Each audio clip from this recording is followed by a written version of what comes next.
Pay to win. A phrase that strikes fear into the hearts of any and all free-to-play gamers in the world.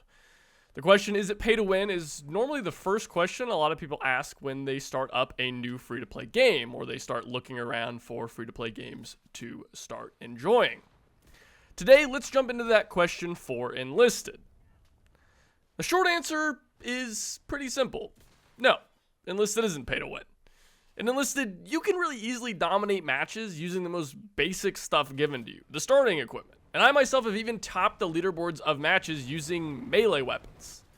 Premium or paid squads in Enlisted are more often than not just outright worse than their free-to-play counterparts, given that they typically have less soldiers in the squad, worse perk point distributions, are less customizable, and really just have worse weapons.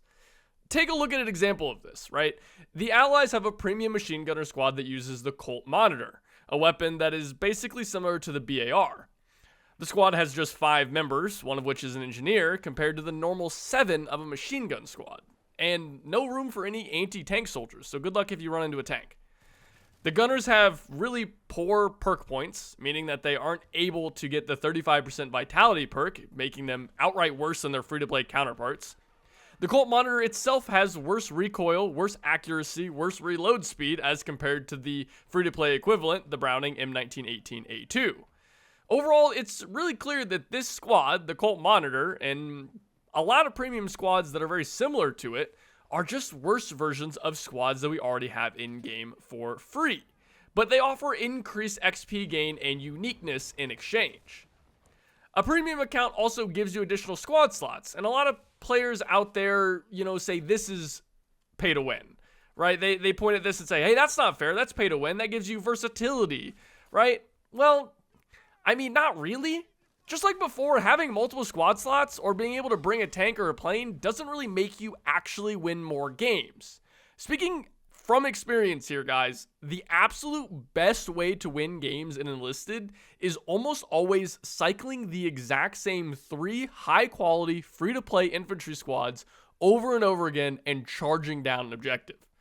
Bringing a mortar squad or having the versatility to bring a mortar squad doesn't increase your chances to win a game. If anything, it actually decreases your chances to win a game. It just makes the game more fun and interesting. And that's kind of where we reach the point that I'm trying to make with this video. Enlisted isn't pay to win, at least not if you're strictly considering the win part of that phrase. You don't need more squad slots, premium squads, or paratroopers to win a game in Enlisted. You just need a rifle and the skill and determination to win a match.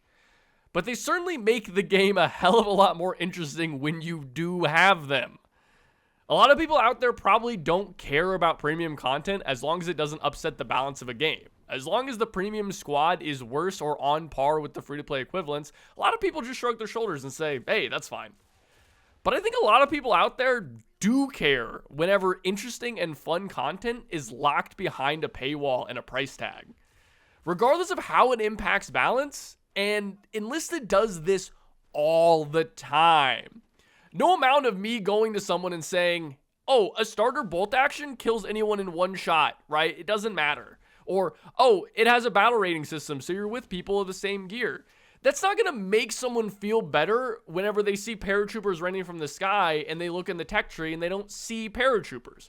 Or when they load up the game and they want to load into their favorite iconic vehicle, the Churchill, or the Firefly, or the Yagged Tiger, or Yagged Panther, I think is the premium and Enlisted right now, and they see that it's locked exclusively behind a price tag. Enlisted may not actually be pay to win, but in my opinion, there's a lot of people out there who view paywalling of any kind of non-cosmetic content to be the equivalent, and Enlisted certainly falls underneath that umbrella. But overall, guys, what do you all think? Am I wrong about this? Is Enlisted actually pay to win? Are there premium squads in the game that are just better than their free-to-play equivalents? Or do you guys agree with me that it's more of this kind of, I don't know, in-between, wishy-washy kind of area? Let me know in the comments below, and while you're there, like and subscribe. It does help me out, and I always do appreciate it. This is an important and interesting topic, so I'd love to hear your guys' thoughts as always. But without anything else, guys, thanks for watching. I'll see you next time. Take it easy.